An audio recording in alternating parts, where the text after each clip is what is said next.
ഫോറത്തിന്റെ അധ്യക്ഷൻ സഖാവ് KP സർ, എൻ്റെ എല്ലാ സഹപ്രവർത്തകരെ, ഇന്ന് ലോക വനിതാ ദിനം ആഘോഷിക്കുന്ന ഈ അവസരത്തിൽ ഇങ്ങനെ ഒരു പരിപാടിയിൽ പങ്കെടുക്കേണ്ടി വന്നതിൽ ഞങ്ങൾക്ക് സത്യത്തിൽ വളരെയധികം വിഷമമുണ്ട്. കാരണം എല്ലാവരും റെയിൽവേയിലെ എല്ലാ വിഭാഗത്തിലെ വനിതകളും ഇന്ന് വനിതാ ദിനം ആഘോഷിക്കുകയാണ്. അവർക്ക് സെപ്പറേറ്റ് സ്പെഷ്യൽ കാഷ്വൽ ലീവ് കൊടുത്ത് അവർക്കെല്ലാം എൻജോയ് ചെയ്യാനുള്ള അവസരങ്ങളും റെയിൽവേ ഒരുക്കിയിരിക്കുമ്പോൾ ലോക്കോ പൈലറ്റ് ആണെന്നുള്ള ഒറ്റ കാരണത്താൽ ഞങ്ങളെ ഒഴിവാക്കിയിരിക്കുകയാണ്, ആഘോഷങ്ങളിൽ നിന്ന് അകറ്റി നിർത്തിയിരിക്കുകയാണ്. അതില് അതിയായ പ്രതിഷേധം അത് ആദ്യം തന്നെ ഞാനിവിടെ പ്രകടിപ്പിക്കുകയാണ്. 27 വർഷമാവുന്നു ഞാൻ റെയിൽവേയിൽ ജോയിൻ ചെയ്തിട്ട്. ഒരു വർഷം പോലും ഈ റെയിൽവേയുടെ വനിതാ ദിനാഘോഷങ്ങളിൽ ഇതുവരെ നമ്മളെ പങ്കെടുപ്പിച്ചിട്ടില്ല. അത് ഒരു ലോക്കോ പൈലറ്റ് ആണെന്നുള്ളതാണ് പ്രധാന കാരണം. ബാക്കി എല്ലാ ജീവനക്കാരെയും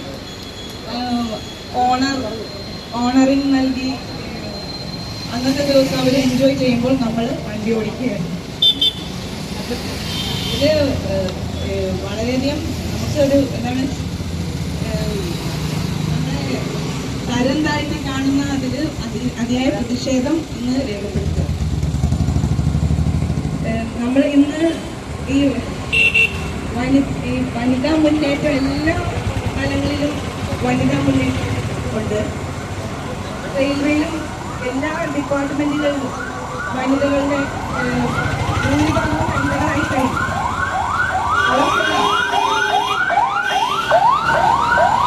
ഓഫീസുകളിലായാലും അവരുടെ ഡ്യൂട്ടി സ്ഥലങ്ങളിലായാലും അവർക്ക് വിശ്രമത്തിനും അവർക്ക് ഫ്രഷ് ആകുന്നതിനുള്ള എല്ലാ അവർക്ക് ലഭ്യമാണെങ്കിലും ലോക്കോ പൈലറ്റുമാരെ സംബന്ധിച്ചിടത്തോളം വണ്ടി വർക്ക് ചെയ്തു പോയാൽ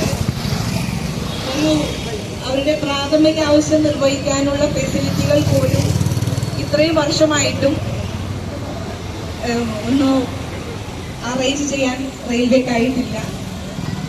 ഇനി എന്ന് അത് സാധിക്കും എന്നുള്ളതിൽ ഞങ്ങൾ വളരെ ആകാംക്ഷയോടുകൂടെ കാത്തിരിക്കുകയാണ്. കാരണം കഴിഞ്ഞ വർഷം ഒരു സേഫ്റ്റി സംവാദം എന്ന് പറഞ്ഞ പരിപാടി DRMനോടൊപ്പം ഞങ്ങൾ ലേഡീസ് പങ്കെടുക്കുകയുണ്ടായി എറണാകുളം. അപ്പം നമ്മളുടെ ഒരുപാട് ആവശ്യങ്ങൾ ഞങ്ങൾ അവിടെ അവതരിപ്പിച്ചു. ഏറ്റവും പ്രധാന ആവശ്യമായിരുന്നു പ്രധാന സ്റ്റേഷനുകളിൽ സ്റ്റാർട്ടർ സിഗ്നലിന്റെ അടുത്ത് ഒരു ടോയ്ലറ്റ് സൗകര്യം. കാരണം 8 മണിക്കൂറോളം നമ്മൾ വർക്ക് ചെയ്യുമ്പോൾ നമ്മുടെ പ്രാഥമിക ആവശ്യം നിറവേറ്റാൻ മൂത്രമൊഴിക്കാൻ പോലുമുള്ള സൗകര്യം ഇല്ല. അപ്പോൾ ഇത് ഈ നമ്മുടെ ഈ ബയോളജിക്കൽ ക്ലോക്കിനെ നിയന്ത്രിക്കാൻ വേണ്ടി നമ്മൾ വെള്ളം കൂടി ഒഴിവാക്കിയിട്ടാണ് പോകുന്നത്. അപ്പൊ എത്ര നാളിങ്ങനെ UTI ഇതെല്ലാം സഹിച്ച് നമ്മൾ മുന്നോട്ട് പോയപ്പോൾ നമ്മുടെ പ്രാഥമിക ആവശ്യം നിർവഹിക്കാൻ ഒരു സംവിധാനം ഏർപ്പാടാക്കണം എന്ന് പറഞ്ഞു. കഴിഞ്ഞ പ്രാവശ്യം അതിന് വിതിൻ 1 മന്ത് അത് സാധിക്കുമെന്ന് ഉറപ്പൊക്കെ നമുക്കന്ന് ലഭിക്കുകയുണ്ടായി. നിർഭാഗ്യവശാൽ ഇതുവരെ അതിനുള്ള ഒരു ഇനീഷ്യേറ്റീവ് എടുത്തിട്ടില്ല എന്നുള്ളത് വളരെയധികം ദുഃഖമുണ്ടാക്കുന്ന ഒരു കാര്യമാണ്. അതുപോലെ തന്നെ രണ്ടാമത്തെ നമ്മുടെ ആവശ്യമായിരുന്നു, നമ്മൾക്ക് മറ്റുള്ള സ്റ്റാഫിനെ പോലെയല്ല നമ്മൾ 8 മണിക്കൂർ എഞ്ചിനിലിരിക്കുകയാണ്. അപ്പോൾ സ്ത്രീകളെന്ന് മാത്രമല്ല പുരുഷന്മാർക്ക് പോലും അവർക്ക് ചിന്തിക്കാൻ പോലും പറ്റാത്ത ഒരു കണ്ടീഷനാണ്. അപ്പോൾ മുമ്പ് കാലങ്ങളിൽ ഞാനൊക്കെ നൈറ്റ് പോയിക്കൊണ്ടിരുന്നപ്പോൾ നമ്മൾ റിയർ ക്യാബിൽ പോയി മാറ്റുന്ന അവസരങ്ങളുണ്ടായിരുന്നു. പക്ഷെ ഇന്ന് കാലം മാറി, എല്ലായിടത്തും ലേഡീസാണ്. ഞാൻ സർവീസിൽ വരുമ്പോൾ SMസിലും CNW ഒരു സ്റ്റേഷനിലും ഒരുക്കാൻ തയ്യാറായിട്ടുള്ളത് വളരെ ഖേദകരമാണ്. ഇപ്പോൾ ഈ വർഷം ഞങ്ങൾക്ക് 4 സഹപ്രവർത്തകരെയാണ് നഷ്ടപ്പെട്ടത്. അതും പ്രശ്നമില്ലാതെ കണ്ടിന്യൂസ് വർക്ക് ചെയ്ത് ഒരു ദിവസം പോലും, ആഴ്ചയിൽ ഒരു ദിവസം വിശ്രമം എന്നുള്ളത് ലോകത്തെ എല്ലാ തൊഴിലാളിക്കും അവകാശപ്പെട്ടതാണ്. അതുപോലും ഇല്ലാതെ വർക്ക് ചെയ്തിട്ട് ഉള്ള എല്ലാവിധ അസുഖങ്ങളോടും കൂടി വർക്ക് ചെയ്തിട്ട് നഷ്ടപ്പെട്ടതാണ് ഈ സഹപ്രവർത്തകർ. അടുത്തത് ആരെന്നുള്ളതാണ് അടുത്ത ചോദ്യം. ഇപ്പോൾ ഈ ജെൻസിന് ഈ എഞ്ചിന്റെ താഴെ പോയി നിന്ന് ഒക്കെ സാധിക്കാവുന്ന കാര്യം ഞങ്ങൾ ഇത് അടക്കി പിടിച്ചിരിക്കുക. അപ്പൊ അടുത്തത് ഒരു ലേഡിയാണോ ഞാനാണോ എന്നാണ് എന്റെ ചോദ്യം.